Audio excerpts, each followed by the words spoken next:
மாறன் வீரா சீரியல்ல இப்போ ஒரு அட்டகாசமான எபிசோட் வந்திருக்கு. மிஸ் பண்ணாம ஃபுல்லோடையும் கேளுங்க. அதுக்கு முன்ன இந்த வீடியோ பிடிச்சிருந்துச்சுன்னா லைக் பண்ண பாருங்க. ரொம்ப பிடிச்சிருந்துச்சுன்னா நம்ம சேனலுக்கு வந்து சப்ஸ்கிரைப் பண்ணி கண்டினியூஸாக ஆதரவு தாங்க.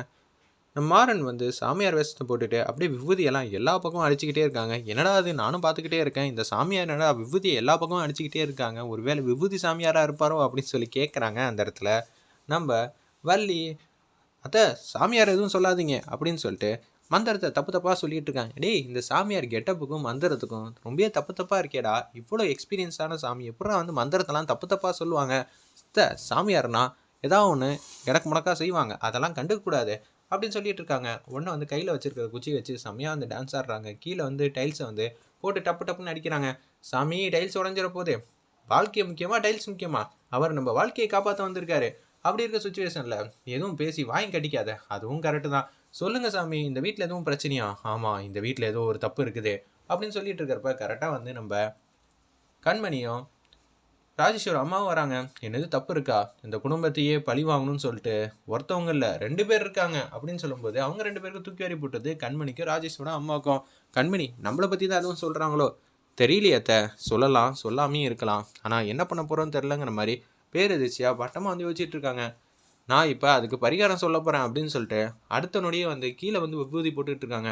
பார்த்தா ஒரு சக்கரம் மாதிரி உருவாயிடுது அந்த இடத்துல. டேய் சக்கரம் எப்படா போட்டாரு?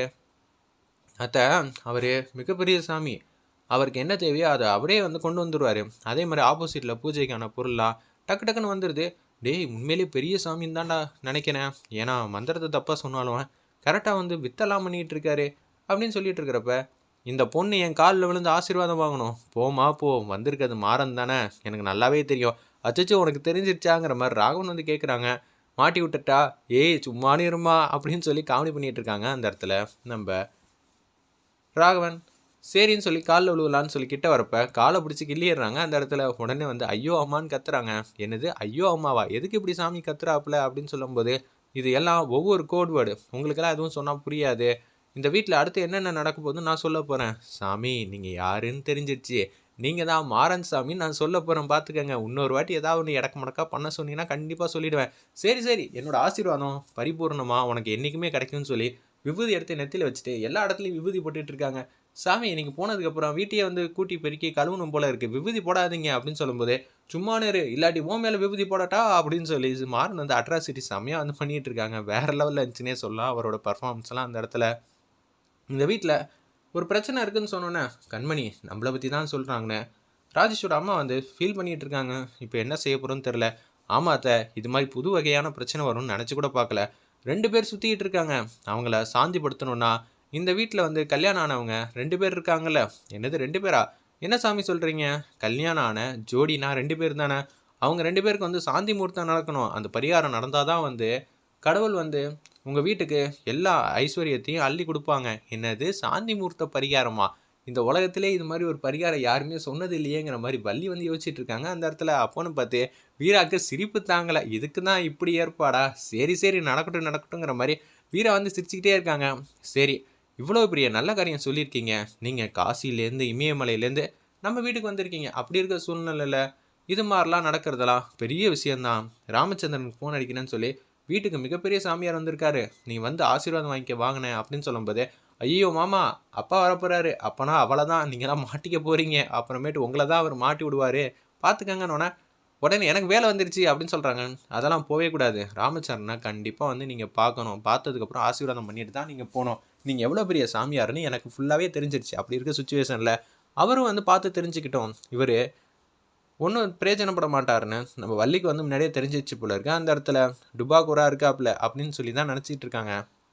நம்ம வள்ளி நான் போகிறேன் அப்படின்னு சொல்லி டைனிங் டேபிளில் இந்த பக்கம் சுற்றுறாங்க அந்த பக்கம் சுற்றுறாங்க. நம்ம மாறன் வேறு லெவலில் ஃபன்னாக இருந்துச்சுன்னே சொல்லலாம். நீ இப்போ என்ன போக விடலைன்னு வச்சுக்கிங்க, அதுக்கப்புறமேட்டுக்கு நான் உன் மேலே விதியை போட்டுருவேன் அப்படின்னு சொல்லி செம்மையாக வந்து காமெடி பண்ணுறாங்க. நீங்கள் எதை வேணாலும் என் மேலே தூக்கி போட்டுக்கங்க, எனக்கு பிரச்சனையே இல்லை. ஆனால் ராமச்சந்திரன் வரைக்கும் நீ இங்கே தான் இருந்தாகணும் அப்படின்னு சொல்லும்போது விபூதியை வந்து போட்டதுனால அவங்க கண்ணை வந்து இது மாதிரி பண்ணிகிட்டு இருக்கிற கேப்பில் வந்து வேக வேகமாக ஓடுறாங்க. மாறனோட அசிஸ்டண்ட் வந்து ராமச்சந்திரன் ஃபோன் அடிக்கிறதுக்காக வள்ளி வந்து முயற்சி பண்ணாங்களே, அப்பயே அவங்க அசிஸ்டண்ட் வந்து ஓடிட்டாங்க போல இருக்கு. வேறு லெவலில் காமெடியாக இருந்துச்சுன்னே சொல்லலாம் அந்த சீன்லாம். உன்னை வந்து வீரா வந்து மாட்டிக்க போகிறாங்கன்னு தெரிஞ்சோன்னே ஸ்கூட்டியில் ஏறி உட்காந்துருக்காங்க. ஃபுல்லாக வந்து முக்காடெலாம் போட்டிருக்காங்க. பச்சை கலர் ஷாலில் ஃபேஸே தெரியாத அளவுக்கு. அம்மா தயவு செஞ்சு என்னை முக்கில் வந்து இறக்கி விட்டுறியா அப்படின்னு சொல்லி கேட்குறாங்க. சாமி நீங்கள் போய் எனக்கு லிஃப்ட் கேட்கலாமா, அதுவும் என்கிட்ட? இதெல்லாம் ரொம்ப தப்பு சாமி. நீங்கள் மந்திரத்தை போட்டு அப்படியே ஏர்லேயே வந்து பறக்க வேண்டியது தானே. ஏமா நீ காமெடி பண்ணிக்கிட்டு இருக்க? வீரா நீ தானா இது? சரி சரி நான் வண்டியை ஸ்டார்ட் பண்ணுறேன் அப்படின்னு சொல்லி வண்டியை வந்து ஸ்டார்ட் பண்ண முயற்சி பண்ணுறாங்க. ஏய் என்னை வந்து மாட்டி விட்டுற மாட்டேல்ல? நான் ஏம்மா மாட்டி விட போகிறேன்? வள்ளி வரப்போகுது, வண்டி ஸ்டார்ட் ஆக மாட்டேங்குதுப்பா அப்படின்னு சொல்லும்போது நான் நடந்தே ஓடிடுறேன் போல இருக்குன்னு சொல்லி ஓட பார்க்குறாங்க. அந்த இடத்துல மாறா அப்போன்னு பார்த்து பின்னாடியே வந்து வள்ளி வந்து குடுக்குன்னு வராங்க. ஏய் அத்தை வேற வந்துட்டாங்க, இப்போ என்ன செய்ய போகிறேன்னு தெரில, ஓடுமா ஓடு அப்படிங்கிறாங்க. வண்டி ஸ்டார்ட் ஆயிடுச்சுன்னொன்னே அப்படியே ஏறி உட்காருனாங்க. மாறனை பிடிக்கலான்னு ஆல்மோஸ்ட் வந்து சட்டையை வந்து பிடிச்சிட்டாங்க. இருந்தாலும் ராகவன் வந்து தப்பிக்க விட்டாங்க போல இருக்கு. அந்த இடத்துல அந்த பரிகாரத்தை செய்ய வேண்டியதான் அப்படின்னு நம்ம ராகவன் வந்து கேட்டோன்னா கடுப்பாயிட்டாங்க.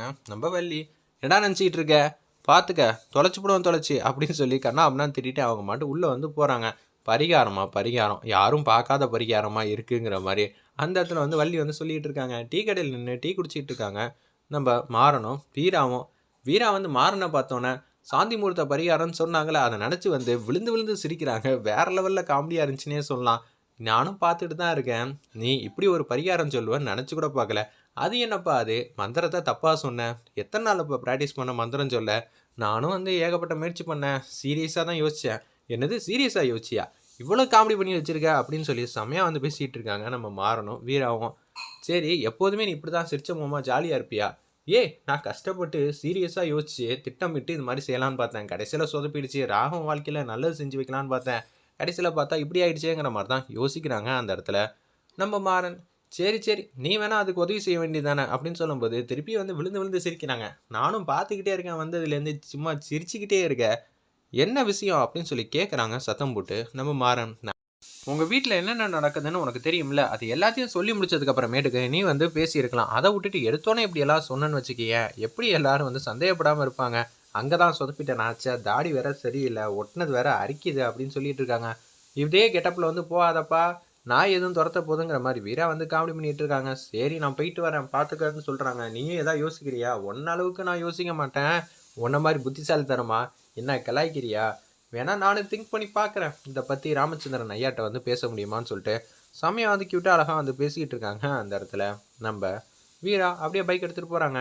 ஒரு பக்கம் ராஜேஷோட அம்மாவுக்கு வந்து ஃபோன் வருது. ராஜேஷோட ஃப்ரெண்டு தான் வந்து ஃபோனில் வந்து பேசுகிறாங்க. இது மாதிரி ராஜேஷ் இது மாதிரி ஆகும்னு நினச்சி கூட பார்க்கல. நான் அப்போ சிங்கப்பூரில் இருந்தேன், என்னால் வர முடியாத சுச்சுவேஷன்.